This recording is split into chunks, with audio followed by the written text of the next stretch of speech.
The first question is like, what's your favorite source for the news coverage? I watch a lot of weekly or nightly news TV shows, such as Last Week Tonight with John Oliver, or maybe the old Colbert Show when it was on, or the Daily Show. I think those are fun ways to be connected with the news and current events, but also get entertainment from them. I do watch a little bit of TV network news, such as CNN and MSNBC and that type of stuff. I think that's good for getting a bulk of news, but for the in-depth stories, I think it's better to watch shows like I mentioned, John Oliver Show and The Daily Show. Like TV, like shows for TV news. Yeah, they're all on TV. Like John Oliver's on HBO. Did you often watch international news?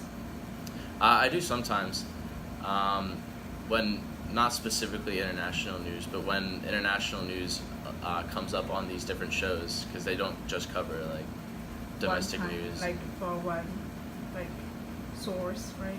Yeah, they cover stories about international stories as well as American stories as well. Okay.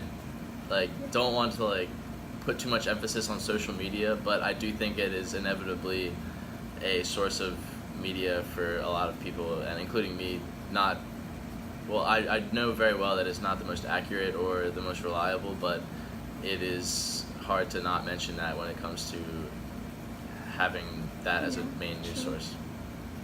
So what kind of current news stories which still matter in the long run? What do you think for what kind of news stories? I want to still keep it matter? not just about American news, because I know that's mainly the bulk of what most news is these days, but maybe I think climate change is definitely a big one for the long run, and preserving different parts and aspects of the globe that have been changing in the last 100 years or so. I also think space technology is also a big thing in the long run for Elon Musk's new missions and his expeditions, like the Falcon, where he sent the Tesla up into space. I think the expeditions to Mars will be a interesting news story in the long run.